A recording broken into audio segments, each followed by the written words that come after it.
sa'yo. Sino pa ba ang katatakutan ko? Ako'y sa'yo na, Sa'yo.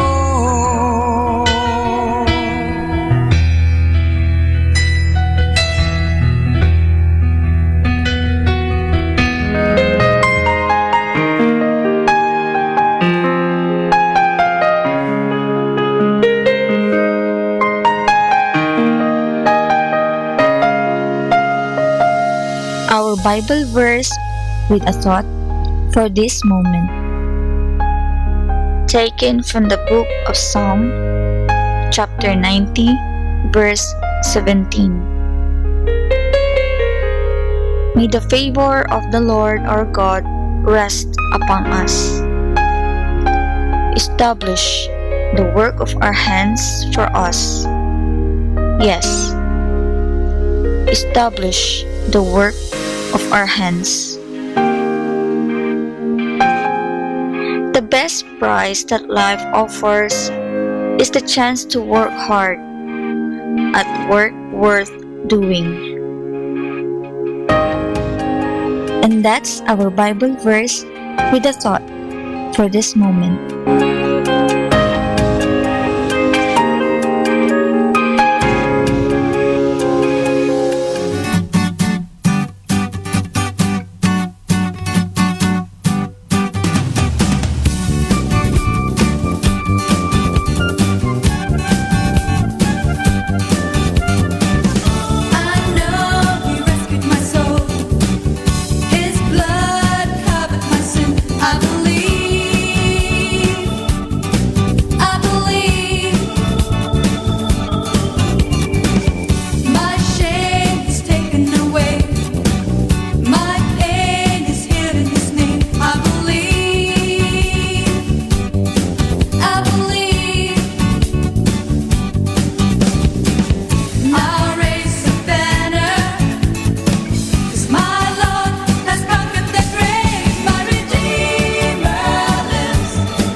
trial, I hide my face.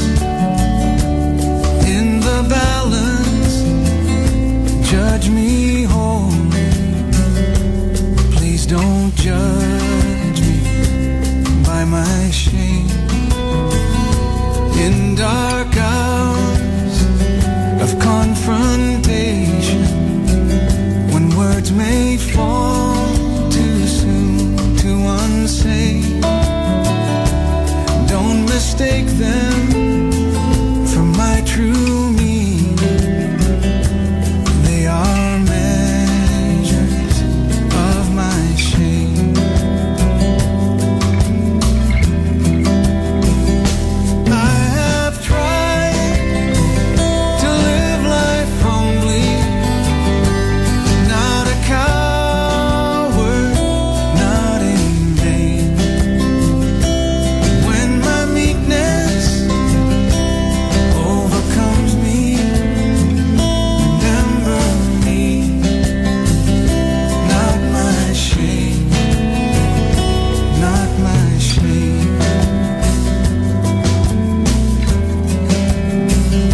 I am small and self-conscious. Every mirror reflects the grain. Judge my essence by my kinships. Remember me, not my shame. I am weak, sometimes weary, sometimes small. I hide away when my hours are all accounted. Please don't bind me to my shame.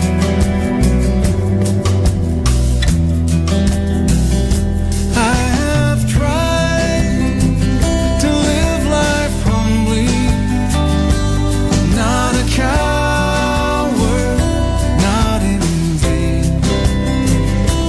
When my meekness overcomes me, remember me,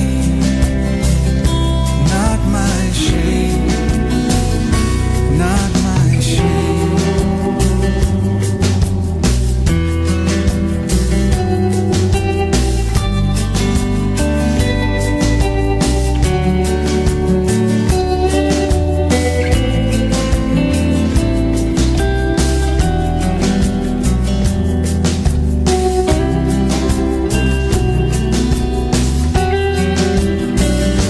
I have tried to live life humbly, not a coward, not in vain. When my meekness overcomes me, remember me, not my shame, not my shame.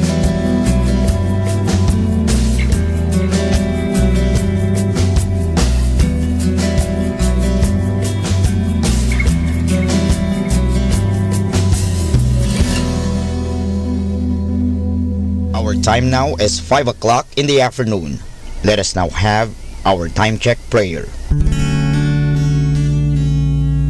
Inaanyayahan ko po kayo na samahan ninyo ako sa panalangin sa oras na ito.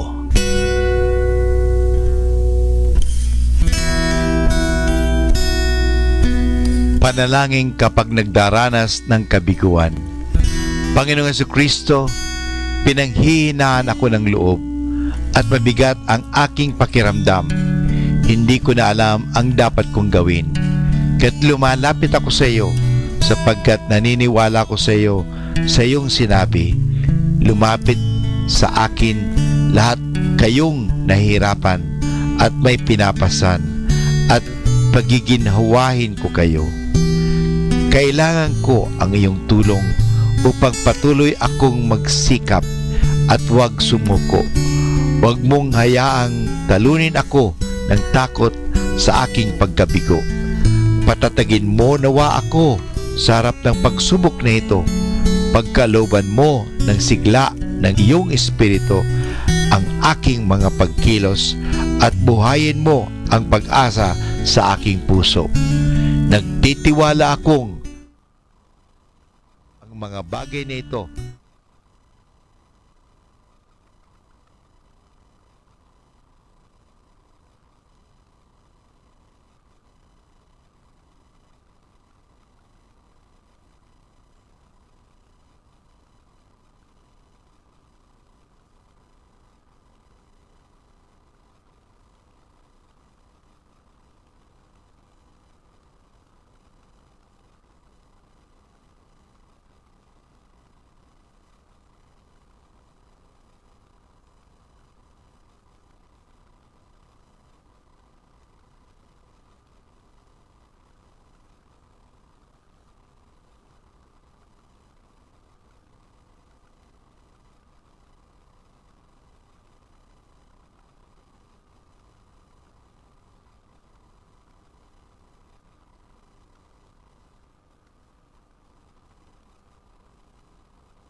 And whoever does not take up his cross and follow after me is not worthy of me.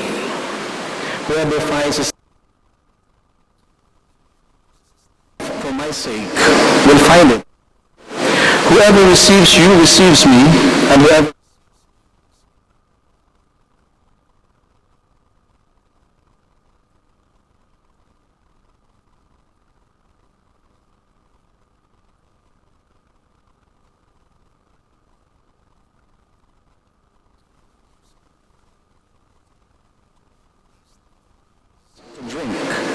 because he is a disciple.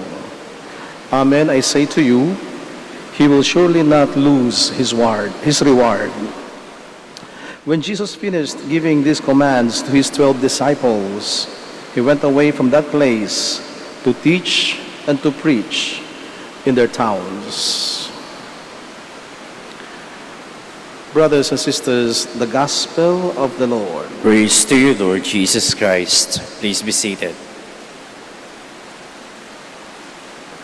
Sinning is not only about doing bad things or doing the wrong things, o ang pagkakasala ay hindi lamang ang paggawa ng masama. Sapagkat sa Ebanghelyo binasa natin ngayon, tayo pinapaalalahanan ng Panginoon. Sin or sinning or pagkakasala could also be making some good things our ultimate. So ano ibig sabihin nun? Kapag ang ibang mga mabubuting bagay sa mundong ito ay inilagay natin sa pinakarurok o pinakamataas sa ating mga prioridad. And this is actually the words of Jesus to his disciples. He was speaking to the 12 apostles who have actually committed themselves. They left their wives, they left their livelihood, they left their family. Because Jesus gave them that invitation. If you wish to follow me, leave everything behind and then take up your cross daily. And if there's something more, or there is something or someone more important than me, then you will not be worthy of me. Because the commitment you have to give me must be a total commitment.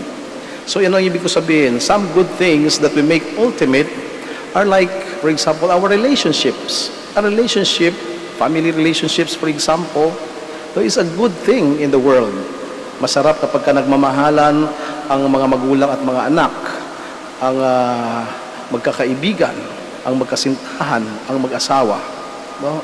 Because relationship gives us some kind of joy, a good relationship. But then if our relationship with everything or everyone in the world is higher than our relationship with God, then God is telling us, you will not be worthy of me. Because in the first place, even in the time of Moses, when God gave his commandment, the 10 commandments, the first commandment was, I am the Lord your God. You shall not have other gods besides me. So he would even say, through Moses, I am a jealous God. And I should be your ultimate priority. So if you have other gods, then you are sinning against me. For example, if you make money or your wealth, which is a good thing in the world, and if you make that your ultimate, higher than God, higher than anyone else, then you might be in the wrong track. Because you are making something else higher than God, or you're making someone else higher than God. And so God says, and even Jesus would reiterate that, when he summarized these 10 commandments into 2, when he said, the first greatest commandment is, you shall love the Lord your God with all your heart, with all your mind, with all your strength, and with all your soul. So ibig sabihin, ultimate, with the whole being that you are and that you have. All the strength that you have, all the heart that you have, all the mind that you have, all the soul that you have. So ultimate, it should be total. And that is actually a test of Jesus, not only to his disciples, but also for all of us.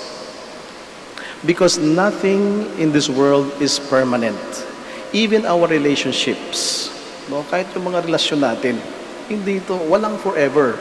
Alam natin yon, kahit na ipilit natin sa sarili natin na meron, ang katotohanan ay wala.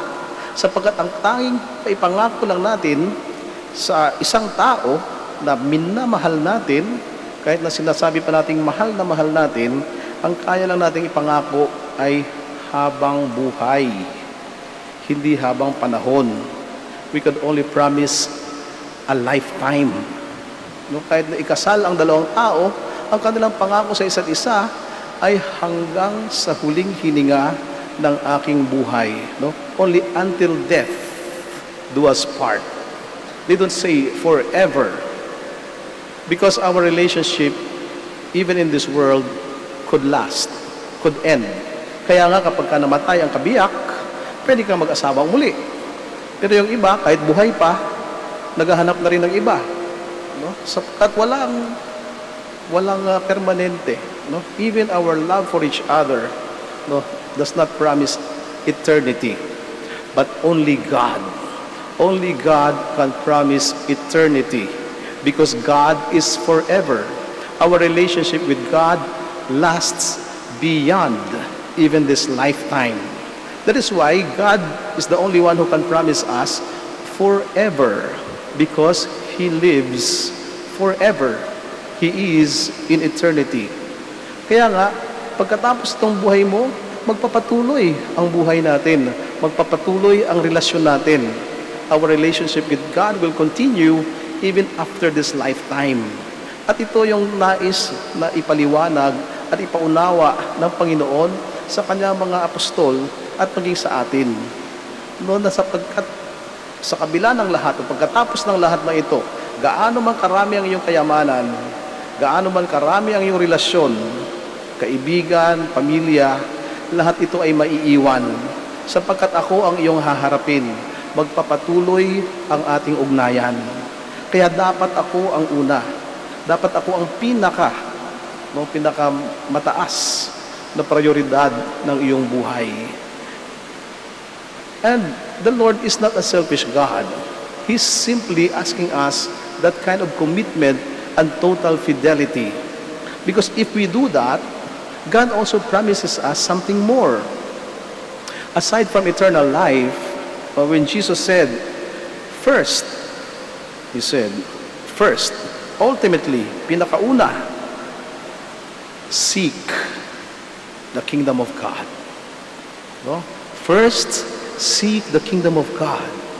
And if you seek with all your heart, with all your mind, with all your soul, and with all your strength, in order to find and embrace the kingdom of God, which is God Himself, then the promise of God is this: everything else will be given back to you. No? Ito yung kanya pangako. Seek first the kingdom of God, and all these things will be given back to you, flowing over and pressed down. No? Sinasabi nila sa Tagalog na siksik, liglig, at nag-uumapaw. Ito ang pangako ng Diyos sa atin. But only if we prove that we make God the first and the ultimate priority of our relationship, of our life. So, hindi naman para sa Kanya o yung hiningi niya sa atin. Actually, para din sa atin. At sa maraming pagkakataon ay napapatunayan natin ito. No? Kapag ipinaubaya natin sa Diyos ang mga pangyayari sa buhay natin, kapag inunawa natin at niyakap ang kagustuhan ng Diyos, alam natin, He will always make a way for us. He will always find a way for us. Nakakasurvive tayo. Alam natin na kapag tinalikuran natin ang lahat at siya ang unahin natin, alam natin, hindi niya tayo pababayaan. And maybe this is very clear, no, for all of us, especially during this time, no, when we are facing this crisis. No, tinabagang walang kasiguraduhan ng mga bagay, parang nakakalito, nakakatakot. Ano ba ang darating na bukas? Kailan ba matatapos itong hinaharap nating problema? Mayroon pa bang kinabukasan para sa atin? Na kung saan we cannot so much rely on each other. And then it is very clear that God is making it also clear for all of us. It's only Him. Only Him we can rely on. No? If there is something or someone greater than the problem that we face today, it is God. Not any government, not any power, not any wealth that can resolve the problem that we are facing right now. But we know and understand it is only God. And this is an opportunity for us also to prove and to rely, no?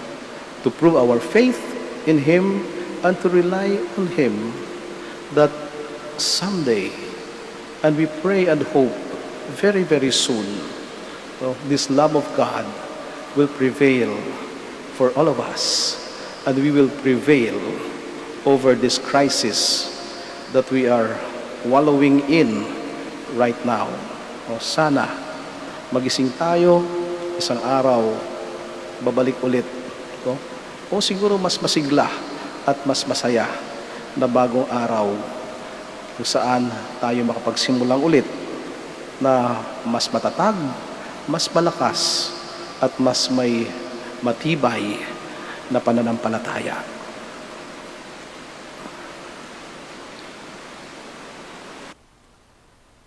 Let us all stand.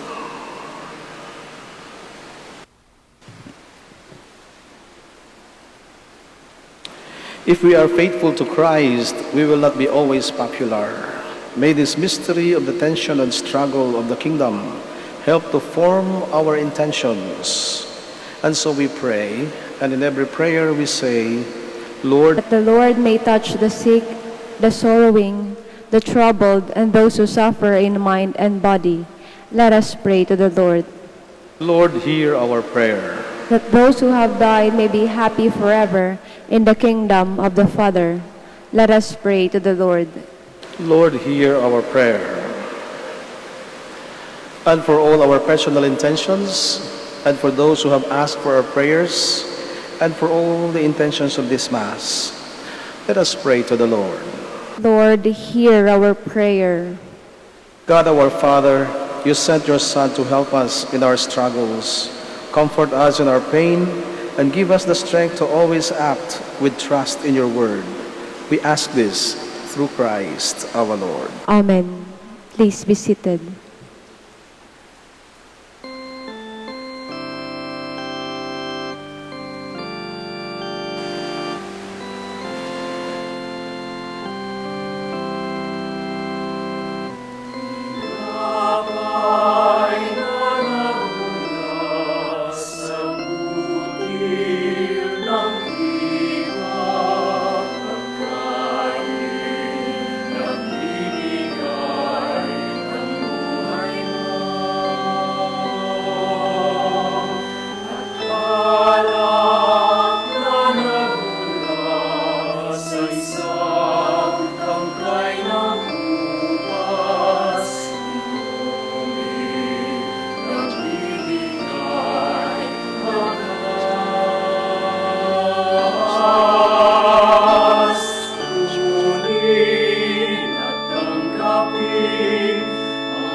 Please stand. Pray, brothers and sisters, that my sacrifice and yours may be acceptable to God the Almighty Father. May the Lord accept the sacrifice at your hands for the praise and glory of his name, for our good and the good of all his holy church. Look upon the offerings of the church, O Lord, as she makes her prayer to you, and grant that when consumed by those who believe, they may bring ever greater holiness through Christ our Lord. Amen. The Lord be with you. And with your spirit, Lift up your we hearts. lift them up to the Lord. Let us give thanks to the Lord our God. It is right and just. It is truly right and just, our duty and our salvation, always and everywhere, to give you thanks, Lord, Holy Father, Almighty and Eternal God. For just as through your beloved Son you created the human race, so also through him, with great goodness, you formed it anew. And so it is right that all your creatures serve you, all the redeemed praise you, and all your saints with one heart bless you. Therefore we too extol you with all the angels, as in joyful celebration we acclaim. Holy, Holy, holy Lord God of hosts, heaven and earth are full of your glory. Hosanna in the highest. Blessed is he who comes in the name of the Lord. Hosanna in the highest. Please kneel. You are indeed holy, O Lord, the fount of all holiness.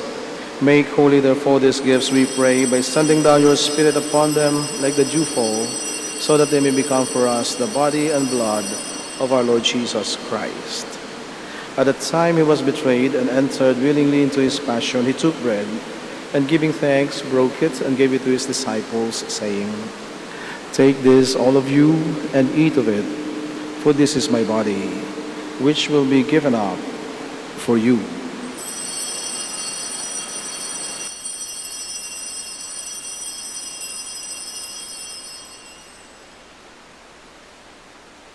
In a similar way, when supper was ended, he took the chalice, and once more giving thanks, he gave it to his disciples, saying, "Take this, all of you, and drink from it, for this is the chalice of my blood, the blood of the new and eternal covenant, which will be poured out for you and for many for the forgiveness of sins.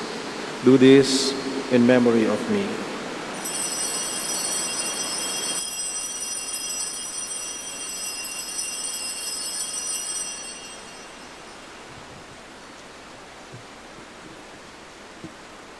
The mystery of faith. We proclaim your death, O Lord, and profess your resurrection until you come again. Therefore, as we celebrate the memorial of his death and resurrection, we offer you, Lord, the bread of life and the chalice of salvation, giving thanks that you have held us worthy to be in your presence and minister to you. Humbly we pray that partaking of the body and blood of Christ, may we be gathered into one by the Holy Spirit. Remember, Lord, your church spread throughout the world, and bring her to the fullness of charity, together with Francis, our Pope, and Socrates, our Bishop, Fidelis, his assistant bishop, and all the clergy. Remember also our brothers and sisters who have fallen asleep in the hope of the resurrection, and all who have died in your mercy. Welcome them into the light of your face. Have mercy on us all, we pray, that with the Blessed Virgin Mary, Mother of God, with Blessed Joseph, her spouse, with the blessed apostles, and all the saints who have pleased you throughout the ages, we may merit to be co-heirs to eternal life, and may praise and glorify you through your Son, Jesus Christ. Through him, and with him, and in him, O God, Almighty Father, in the unity of the Holy Spirit, all glory and honor is yours, forever and ever. Amen. Please stand. Full of love and confidence, we now pray to God our Father in the words our Savior taught us. Our Father, who art in heaven, hallowed be thy name. Thy kingdom come, thy will be done on earth as it is in heaven. Give us this day our daily bread, and forgive us our trespasses, as we forgive those who trespass against us. And lead us not into temptation, but deliver us from evil. Deliver us, Lord, we pray, from every evil. Graciously grant peace in our days, that by the help of your mercy we may be always free from sin and safe from all distress, as we await the blessed hope and the coming of our Savior, Jesus Christ. For the kingdom, the power, and the glory are yours, now and forever. Lord Jesus Christ, who said to your apostles, "Peace I leave you, my peace I give you," look not on our sins, but on the faith of your church, and graciously grant her peace and unity in accordance with your will, who live and reign forever and ever. Amen. The peace of the Lord be with you always. And with your spirit. Let us give each other the sign of peace. Peace with you. Peace.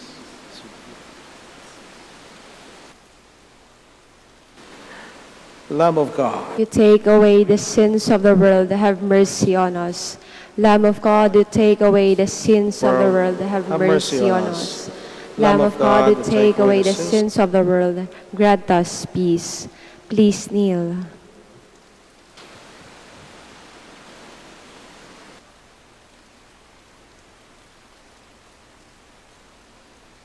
behold the Lamb of God.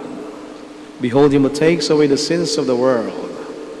Blessed are those who are called to the supper of the Lamb. Lord, I am not worthy that you should enter under my roof, but only say the word, and my soul shall be healed.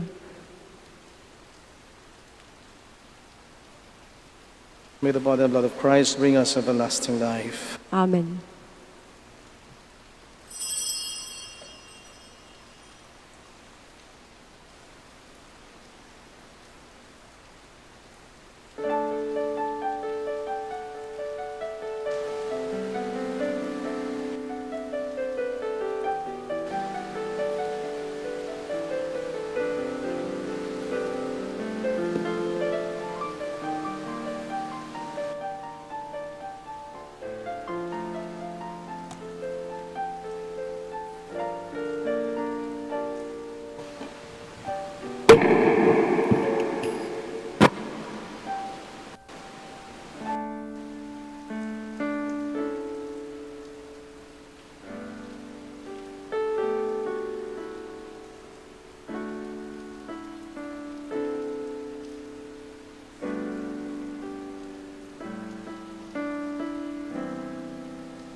Please kneel.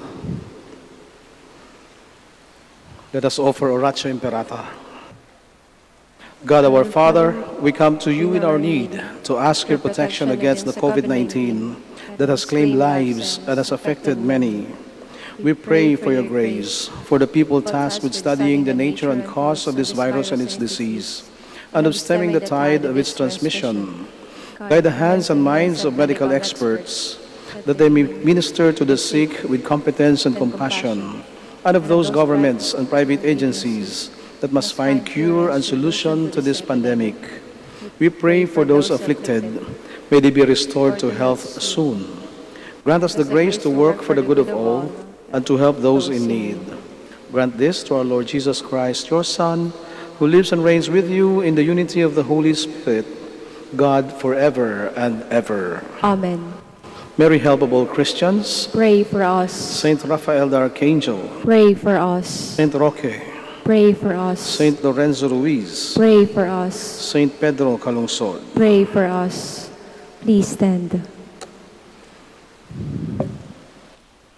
Let us pray. Having consumed these gifts, we pray, O Lord, that by our participation in this mystery, its saving effects upon us may grow through Christ our Lord. Amen. The Lord be with you. And with your spirit. Once again, brothers and sisters, thank you for joining us in this Eucharistic celebration, especially those who came here physically, despite the rains and of course despite the dangers of going out of your house. You are here today. So may the Lord protect you, and as you protect yourselves, as we keep distance, wear our mask and sanitize our bodies. And may you have a meaningful pilgrimage and have a safe trip back home. And for all our brothers and sisters joining us also via live stream, thank you so much for keeping us in your prayers as we keep you in our prayers. And always remember that your prayer requests and mass intentions are remembered in the Minor Basilica of Our Lady of the Rosary of Manaoag. And may Almighty God bless you all, the Father, and the Son, and the Holy Spirit. Amen. The Mass has been offered. Let us go in peace. Thanks be to God.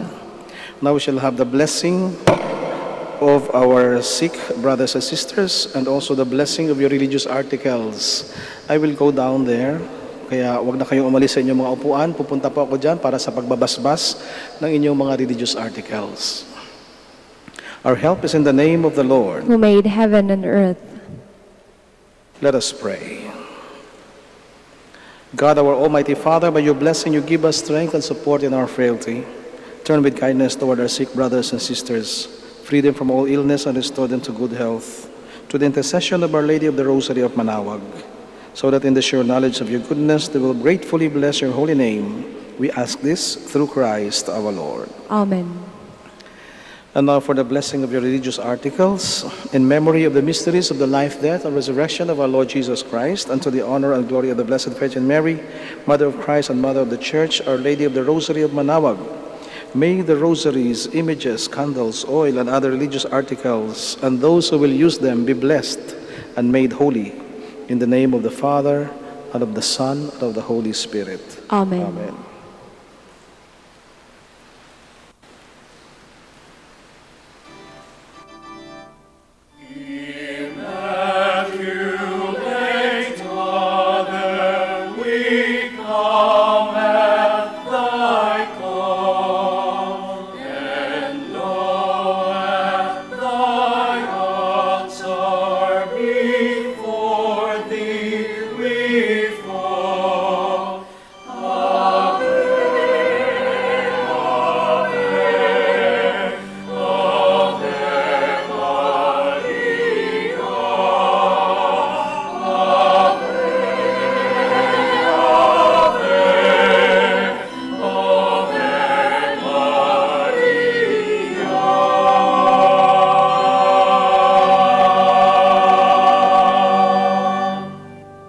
To our dear devotees and faithful, the Dominican community of the Minor Basilica of Our Lady of the Rosary of Manaoag and the Priory of the Holy Rosary keeps its regular schedule of prayer and masses in private, which are also live streamed via Manaoag Radio 102.7 FM and can be followed live on Facebook.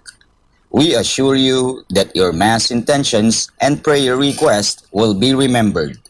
Let us be one in prayer and ask the Lord to heal the sick and to end this crisis very soon. We look forward that we shall be together again in celebrating God's love in the Minor Basilica. May the Lord and Apo Baket keep you all safe and healthy. See you soon.